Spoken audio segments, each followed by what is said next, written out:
Let me get back to, let's do another video. I want to talk about Sartu.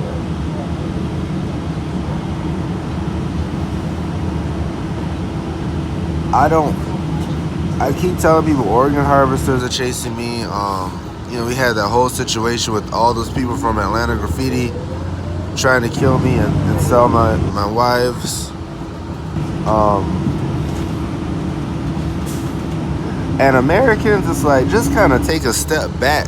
When is it, how many wives do you have? Just understand, it's like language and time is changing fast. I'm a Native American. So it's like Native Americans are renowned for the treatment of their women. American men are not. So the thing is, once I make a connection, I make a connection. So anyway, Sartu, my current wife on earth, the one that comforted me on the losses, the transitions of my two previous earthly wives that are now my wives in heaven, Erica and Muna. I don't want anybody to judge her if something happens to me. If those organ harvesters catch up with me, do not judge her. She is a very important woman that you guys are going to see. You're going to see her, and she has a very important role with humanity. We have multiple lifetimes together. Our last lifetime was the Korean War. I didn't live very long after I was deployed. And while we're not newlyweds in terms of intimacy, we want to live together. We really want to live together and raise our children together. That's what we want to do. And we need me to be alive. Please don't let this be like the Korean War lifetime. We had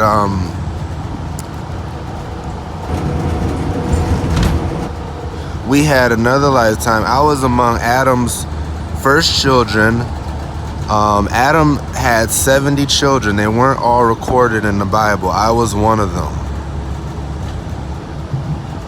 Sartu was one also. In those days, we were permitted to marry our siblings. That's all they were. It was a different period of human evolution. You don't do that now. This is hundreds of thousands of years ago. So me and Sartu been together since the beginning. If those of you that have been following our family, these years as we've been fighting Matt Field, the guy that killed Muna and Erica, and a lot of other women, actually. Matt Field killed a lot of women. Priscilla told me.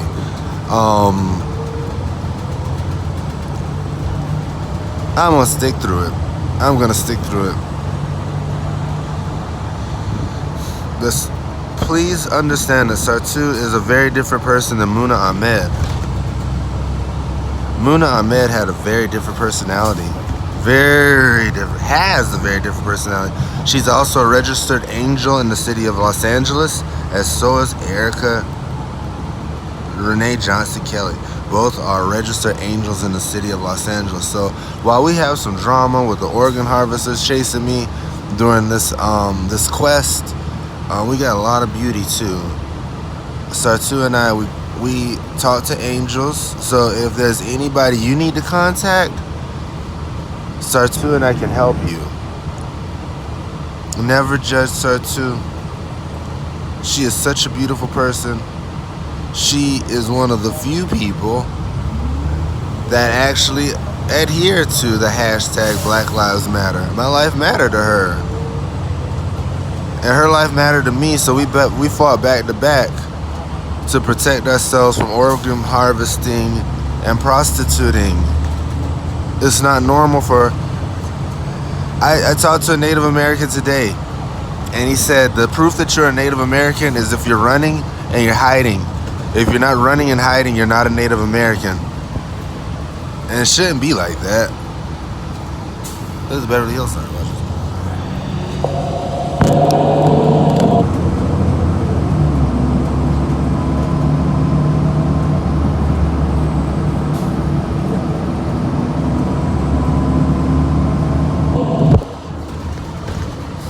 So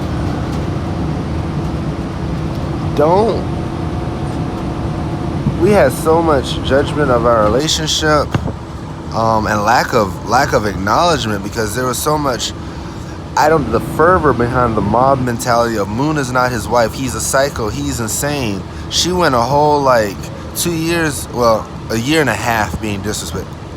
2 years truly, because I knew that this was Muna's husband. I may not have known the intricacies of the relationship. That's why I hurt Thaka's feelings and said, not married like that. Because I know Thaka from a very long time ago, when he said a set of values that were very oppressive to women. Understand, Riyadh and Nasser can recover. But we have to live our lives separately. Hayat and Ishmael can recover. But we have to live our lives separately. We need freedom to do so. We need resources to do so. We can't keep just fighting. We can't keep fighting for our lives and be expected to keep breathing. Someone is going to take us out. And those that have the power to prevent it,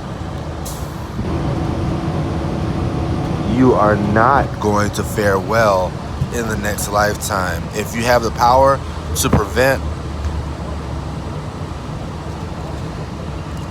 Sartu, Thaka, and Coral, Sartu, and Thaka, Sartu, Thaka, Coral, Sartu, Coral, Thaka, Coral, Sartu. If you can't stop us, if you can't put in any kind of effort, it's like, this isn't even a normal situation. It's like, I'd have been poisoned. You can't call the police for this.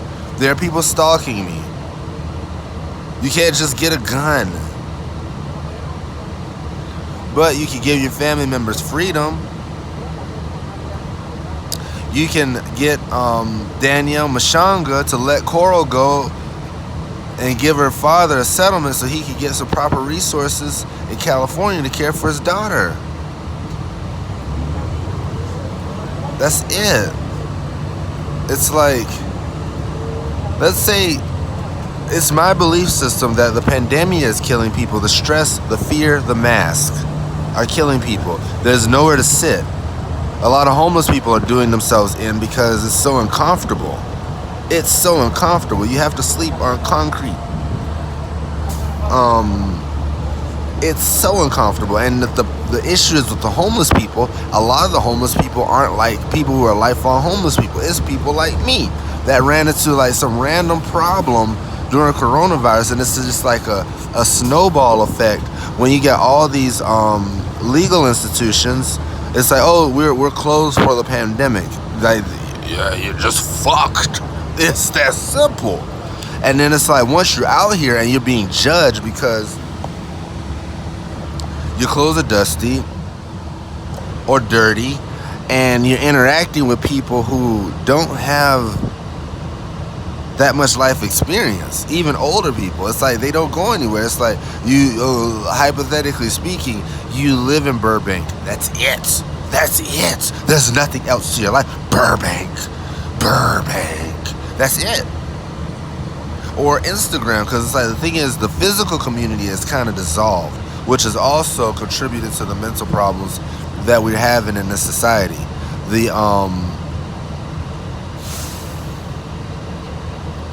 The lack of socialization during quarantine is killing humanity. And there's a lot of people who know it that's high up. There's a lot of people who know who's high up. Be bold, those of you who know these things. The more people who speak, the less issues we have. Back to my beautiful Sartu.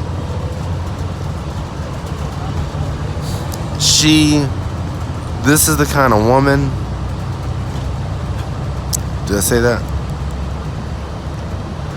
I would channel her and say it myself. Okay, I'm sorry.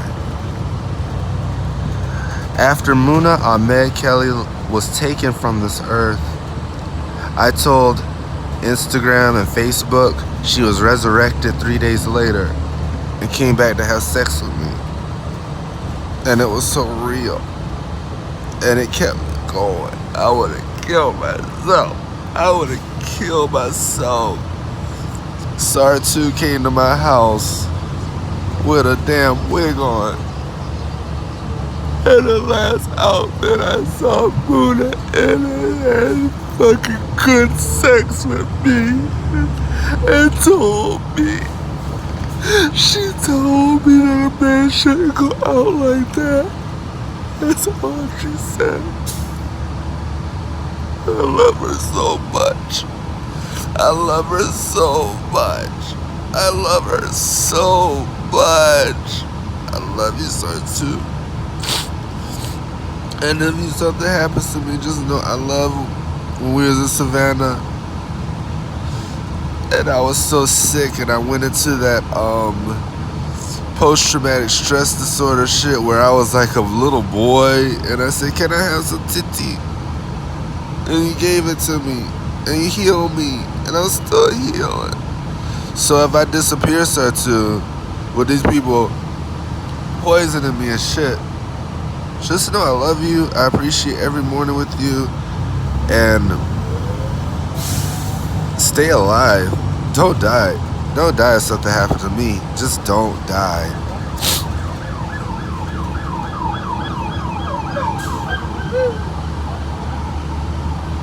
I'm trying to find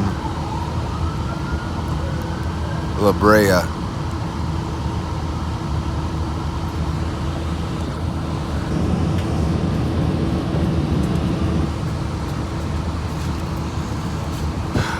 Thank you for marrying me, SAR2. And Lord help me. I am your husband, SAR2. Just know that I am your husband. Riyad Ahmed is not your husband, and nothing he did is permanently going to slow you down. I love you. No matter what happens today, I love you. But they are following me.